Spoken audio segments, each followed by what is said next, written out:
एक बार एक गांव में एक महिला अपने बेटे और बेटी के साथ में रहते थे।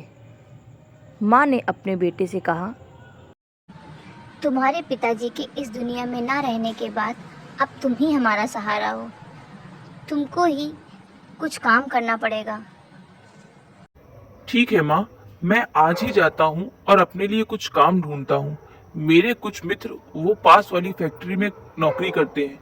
मैं भी अपने लिए वहाँ कुछ छोटा मोटा काम ढूंढ लूंगा। वैसे भी इस माह रक्षाबंधन का त्योहार आ रहा है, मुझे अपनी छुटकी के लिए भी तो कुछ लाना है ना। भैया भैया, मुझे ना वो बार्बी वाली फ्रॉक चाहिए। वो मेरी सारी सहेलियां पहनती है ना, मुझे बहुत अच्छी लगती है।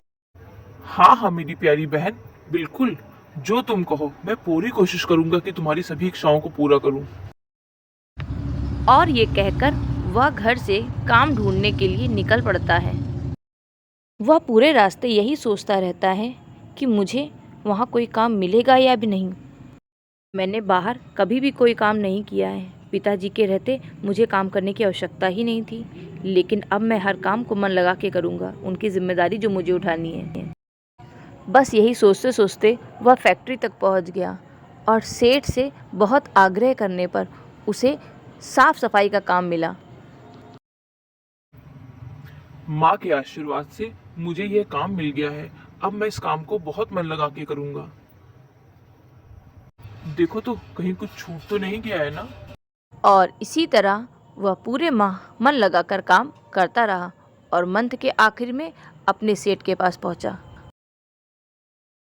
मुझे काम करते हुए पूरा महीना भर हो गया है। चलो सेठ जी से बात की जाए और अपनी तनख्वाह उनसे ले ली जाए।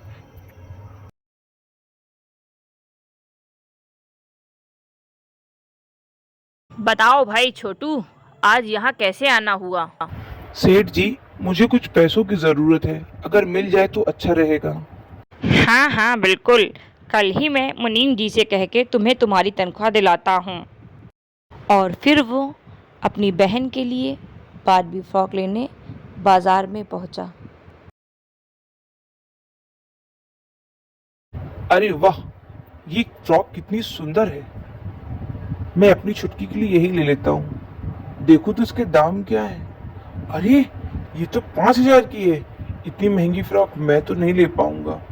चलो कोई बात नहीं, दूसरी दुकान में देखता हूँ।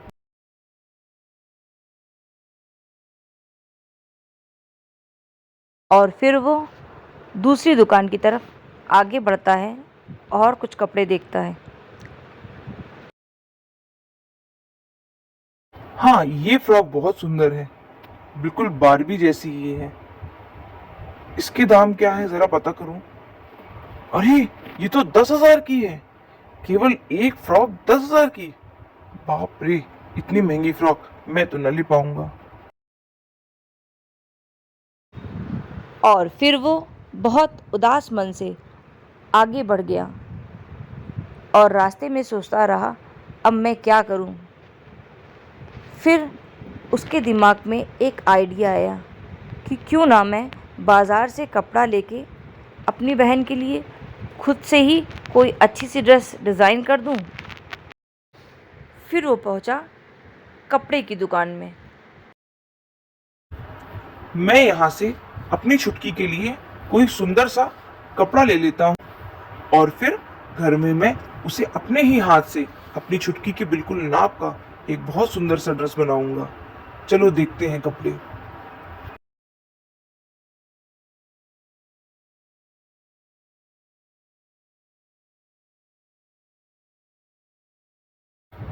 ये प्रिंट मेरी छुटकी के ऊपर बहुत सुंदर लगेगा।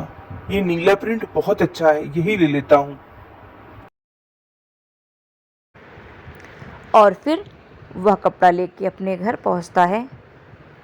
सबके सो जाने के बाद में चुपचाप से अपनी छुटकी के लिए रात भर जग के वह एक सुंदर सी ड्रेस डिज़ाइन करता है। और इधर उसकी बहन भी अपने भैया के लिए बहुत अच्छे अच्छे पकवान बना करके रखती है।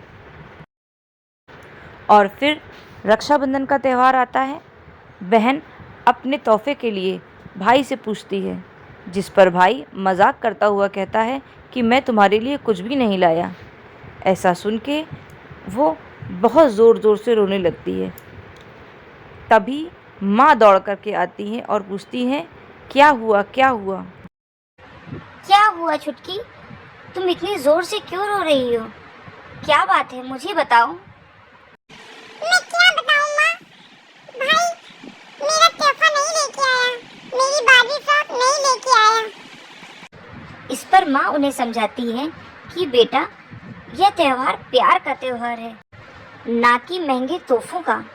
भाई तोहफा नहीं लाया तो क्या तुम उसे राखी नहीं बांधोगी? ये तो बहुत गलत बात है। हाँ माँ, आप बिल्कुल ठीक कहती हो।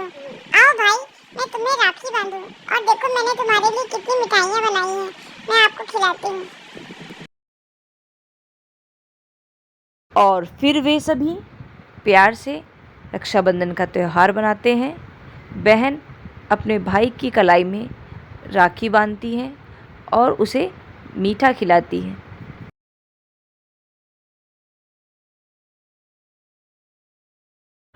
सुनो छुटकी, अपना तोहफा तो लेती जाओ।